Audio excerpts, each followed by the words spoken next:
Makeup আর্টিস্টের মনে নেই কেন বলতো, ও তো দেওয়ার সময় ভাবছিল এখানে এলাচ দেবো লবঙ্গ দেবো না, ওখানে গিয়ে ফাউন্ডেশন আর কনসিলার দেবো, তাই জন্য ওর এই মনে নেই আর কিছু, ভুলে গেছি এটা। কারণ ওর নামে ওইটা করছিল, কিন্তু ওর মাথায় ফাউন্ডেশন দেবো না কনসিলার দেবো এটাই ভাবছিল। তারপর কোনটার পর কোনটা দিলে ভালো হবে না খারাপ হবে সেটাও তো ভাবছিল।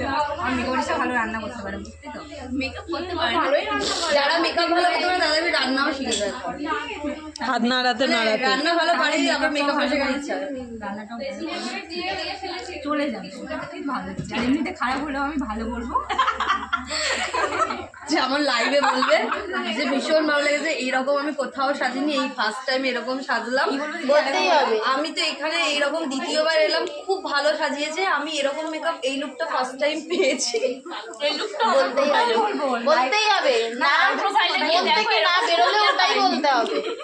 আর যখন আমার এইটা বলে মডেলরা, আমার কি হাসি পায়, মনে মনে ভাবছি এরা